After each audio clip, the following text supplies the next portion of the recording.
My name is Reverend Rachel Harrison, and this is the Recover Your Soul podcast, a spiritual path to a happy and healthy life. I started Recover Your Soul after having profound changes in my life from my recovery of alcoholism, control addiction, and codependency. I was guided to share the tools and principles of spirituality and soul recovery to help others transform their lives as mine was transformed. For us to overcome external circumstances, we must first turn the attention to ourselves, focusing on inner change. Outer positive results in our lives will follow. As a spiritual coach, I can support you on your path to make real changes that will bring you a life of peace, happiness, connection, and abundance. Visit the website recoveryoursoul.net to book coaching sessions, read the blog, listen to some of my original music, and subscribe to receive email updates. I think of Recover Your Soul as a community.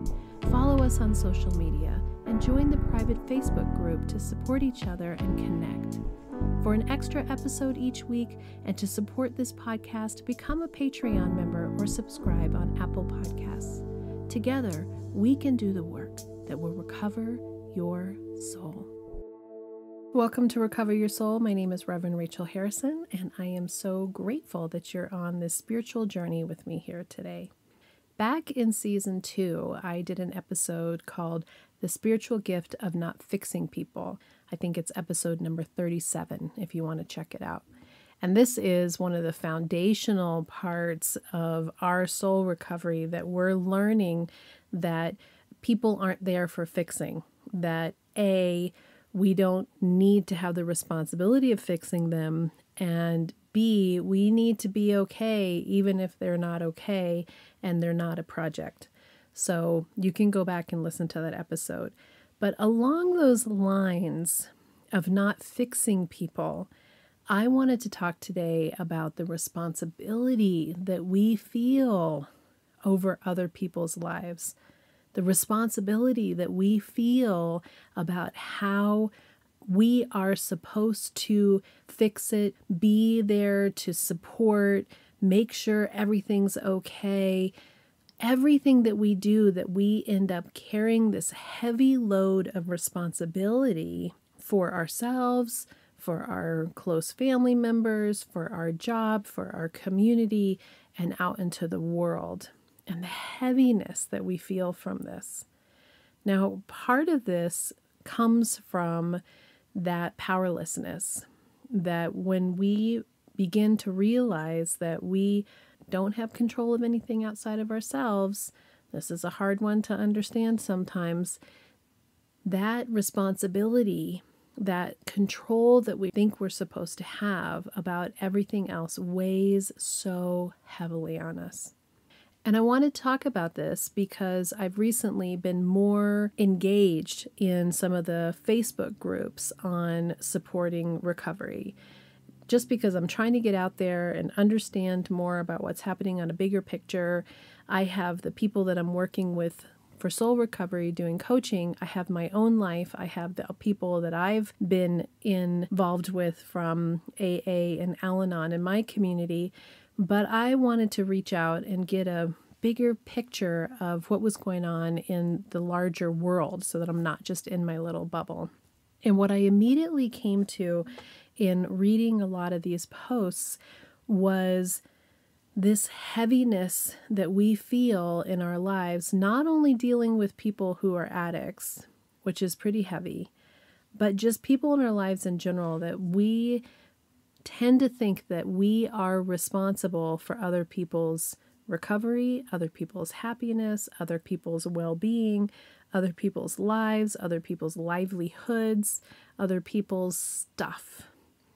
And the more that we take on the feeling that we personally are responsible for everybody else's stuff, the more miserable we get, the more disconnected we get, the more discontent we get. So that's what I want to talk about today.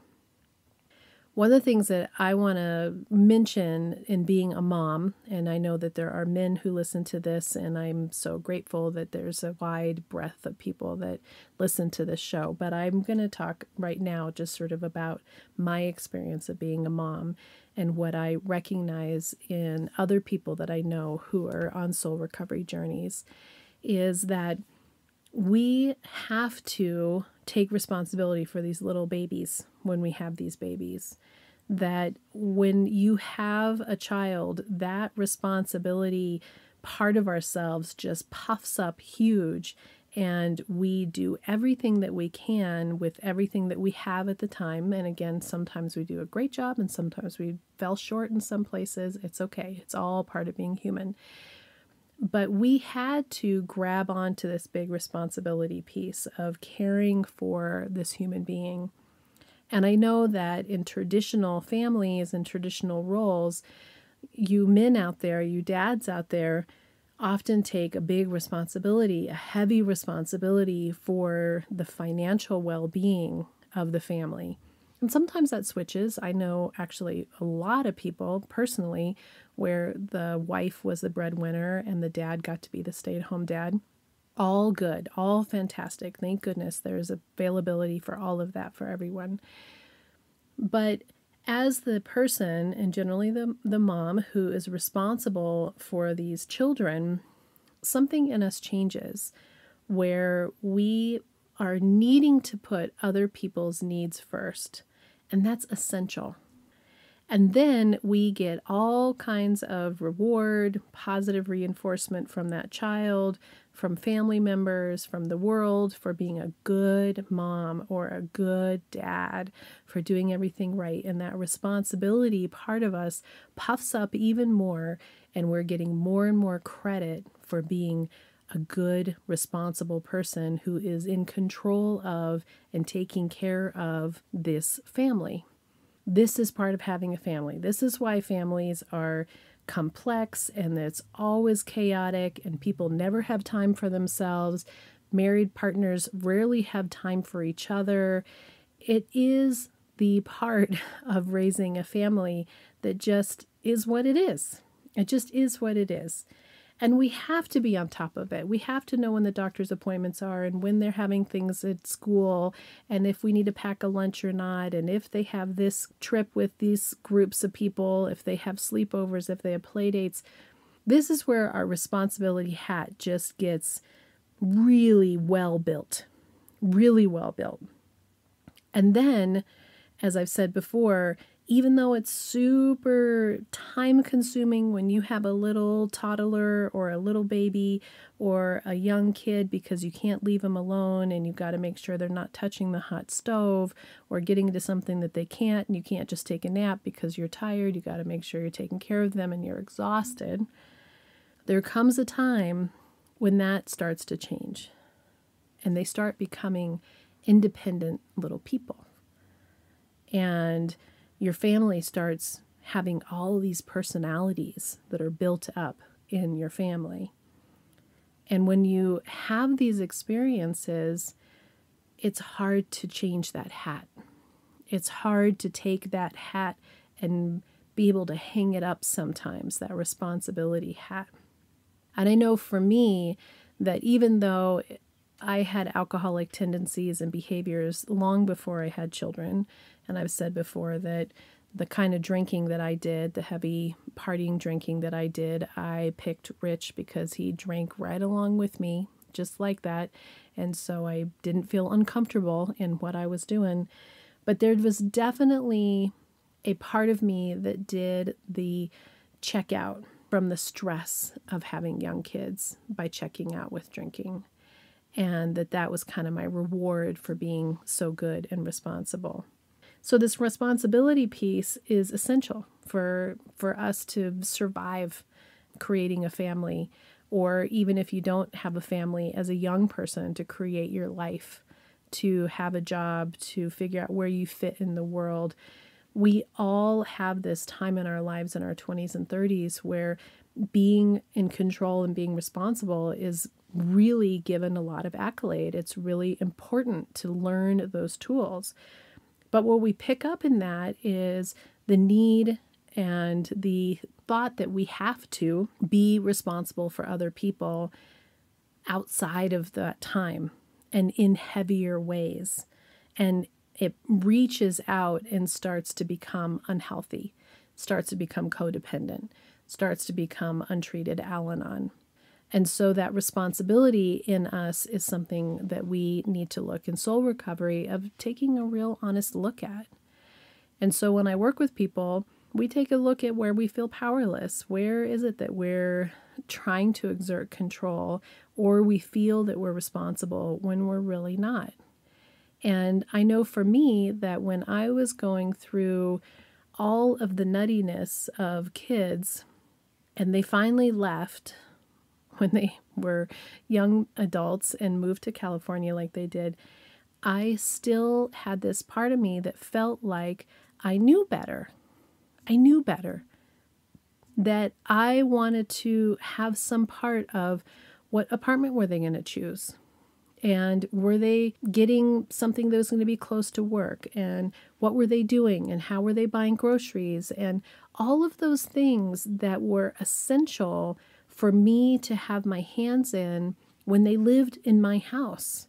I was responsible to pay bills. I was responsible to make sure there was food on the table. I was responsible to make sure there was clothes in their closets. That was my responsibility. But now that they've left, now that they are on their own, none of that is my responsibility anymore. But it took a minute for me to release that part of myself that was so used to being in that flow. And the same that happens with work is we get in a place where we have connection with what we're doing, and having care and pride and buy-in in what we're doing and anything that we're doing in our life is essential for happiness. And then we take that buy-in and we go the extra mile where then we think that we're responsible for other people's things, for other people's duties, for other people's tasks to oversee, to micromanage, for fear that if we're not holding on tightly, that it's all just going to unravel and fall apart. Well, the truth is, I've had situations at work where I was holding on so tightly that it was falling apart under my grasp because I wouldn't let people have their own experience and share their own gifts to their fullest and have their own buy-in because I was afraid that if I let go, it was going to fall. But in the end, I needed to let go for them to be able to rise up and to be able to really blossom. And the same with my kids. Same with my husband. I do not need to know what my husband does on his job every day. I actually don't know what the best way things are going to go for him. It's fascinating to me that sometimes, even still, I catch myself asking him questions about work, and in some form, I'm asking him because I might have a better idea. I'm not in construction. I don't build stuff. I actually don't know why I think I have responsibility for helping him make sure that it's going well. That is his business that he has been doing for over 25 years. And when I do that, I'm taking away his buy-in, his need and desire to really hold what is his to have responsibility for. I don't need to be responsible for that. He has a responsibility to help provide for our family. He has a responsibility to his clients. He has a responsibility to his crew. That's his to hold. I don't need to hold it. And when I think about my kids and I think about just them being in the world, they have figured out apartments. They have clothes on their back. They're certainly not starving to death. They figure out how to eat at home or to eat food out. They have gas in their cars. Sometimes they don't have gas in their cars, and then they've got to figure something else out. Part of what I realize is when I'm trying to be responsible for everybody else, what I'm really trying to do is to not fail myself. That when I did my belief system work, what I realized is that I am so afraid of personal failure. that I'm terrified of failing, that then you'll judge me, that I'll be judged by the world, by my friends, by my family, by my coworkers, and I'll be seen for what is really there, which is not worthy. That's a lot. That's a tender place in there to realize that we aren't actually as concerned about the responsibility of everybody else as we're concerned of looking like we're not doing it right. That somehow if we had held on tighter, if I had made him do this, if I had held on tighter to my son's recovery when he was younger, that maybe he'd be sober now. You know, being sober is hard. Addiction is hard stuff. Addiction it's like a wild dragon, and people want to tame the dragon. And I wanted to tame the dragon, and it took me until I was 48 years old to really quit drinking. And we put all this pressure and all this energy on this part that's like just the drinking or just the whatever the addiction is. And most of us underneath have something much bigger that's going on. A value, a belief system in us that needs to be re-looked at, to be reevaluated, to be adjusted. And when I realized that my fear, my deepest fear, was that I would fail and I wouldn't be loved and I wouldn't be accepted, I could see that that's not true. That's not real. That I am worthy and that I am going to fall down and fail. But you know what? I'm going to take responsibility for my things, and I'm going to stand or fall down on what is mine in my life to hold on to. And that I can love and support and be there for the other people in my life to do the same with their stuff. And that we can stop this cycle of shame and blame and guilt where we all hold each other in this space where there isn't supposed to be anything that doesn't work out. Man, so much of us have learned so much from what doesn't work out. That great heartache has brought incredible learning and growth. And especially when you have people who are addicts and you read these posts on Facebook, so much of it is this heavy responsibility that people are feeling about somebody else's life. That they're making choices of their own being that are detrimental to them because they feel they have to hold on tightly to somebody else's recovery. No matter what we do, no matter what we do, if somebody wants to use whatever it is that they have an addiction to, which is a ton of addictions, we sort of lean towards alcohol here because I was an alcoholic and a lot of people are here from Al-Anon, but man, porn is huge. And there's opiates and there's even, lesser ones like TV or social media or just that constant need to have something fill up our dopamine, just hit. It's everywhere. And there isn't a single thing as a supporter of somebody that we can do or say that will force somebody to change unless they want to be different. And that responsibility lies directly on them to make those changes in their lives. And every time we decide that we're going to pull some of that responsibility and save them from themselves, we're actually oftentimes, a lot of the time, not every single time, but most of the time, we're hindering their process. And if you take me, for example, who was a very, very functional alcoholic, my life was pretty miserable for about 10 years. And you would think that where I was at in those 10 years that I would not have gone back out for so long after having had recovery for 3.5 years, but I did. And my gratitude that I have is that the support that I had from my mom and from my dad and from my community was I didn't get shamed for that.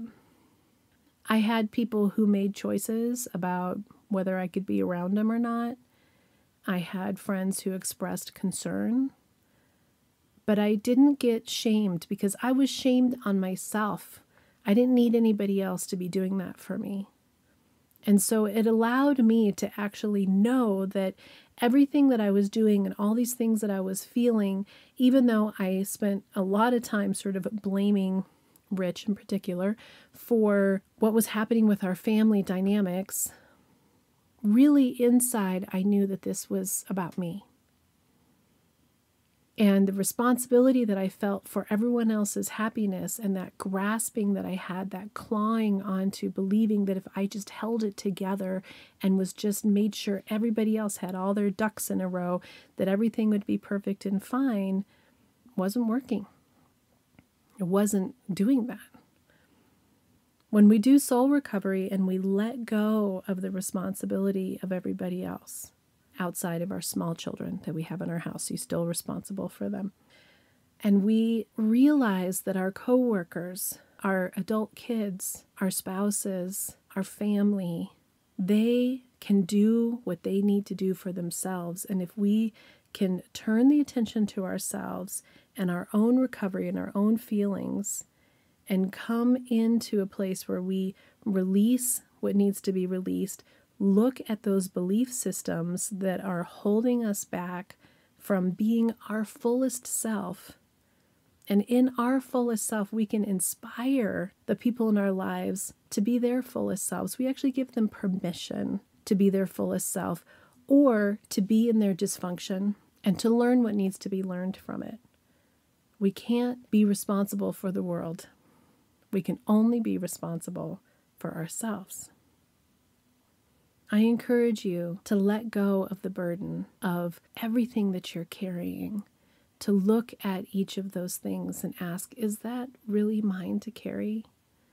Is this really mine? If I hand this over to them, what if they can't handle it? What if they can't take it? Is that healthy? Is it okay to let them worry about their own burdens? And most of the time it is. Unless we have small children or we're taking care of elder parents where we really got to keep our head on top of that, we still aren't responsible for every single aspect of all of those things, even when we are responsible for people. Happiness is an inside job. Recovery is an inside job. Choosing to live a life of intention, with quality, with connection to higher power, nobody can do that except for you choosing it for yourself. And they have to choose it for themselves. So lay down those responsibility burdens. Hand them back over. If this feels like something you have no idea what to do or how to do it, contact me for spiritual coaching.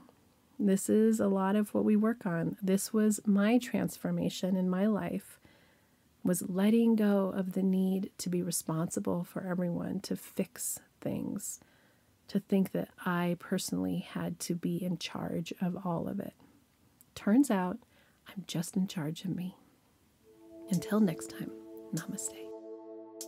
Are you wondering, how do I go deeper on my path to soul recovery? Or how do I support this great podcast? Well, here's how. Here's your call to action. If you're ready for real inner change and would like to work directly with me, visit the website and book a coaching session. I'm here to support you on your unique path. I'm here to help you let go of the past, to deepen your connection with your higher power, whatever that is for you, and to discover and then step forward into a happy and healthy life. You can also become part of our soul recovery community. One way is to join the support group. It's the first Monday of every month. It's by Zoom from 6 to 7 p.m. Mountain Time, and you can register on the website to get your Zoom link. Recover Your Souls on social media. Of course, there's Facebook, Instagram, TikTok, lots of ways to connect, and there's even a private Facebook group that will allow for more communication and conversation about soul recovery. There is also an extra bonus episode every Friday if you are an Apple Podcast subscriber or Patreon member. I'd also love all of the listeners to subscribe on the website so that I can keep you informed on what's going on with the podcast, the community, with me, and anything that's up and coming and new and great about soul recovery. Also, if you just take a little bit of time to give me 5 stars, a quick review, and to share the podcast with your friends and family, we're helping even more people to have soul recovery in their lives. If this podcast is providing you spiritual nourishment and inspiration, thank you for going to the website and pushing the donate button, whatever donation feels right to you. This means so much to me because I have this enormous mission of sharing soul recovery with the world, and your donations, your bookings, your subscriptions, your being part of this community is helping that to happen. Together, we can do the work that will recover your soul.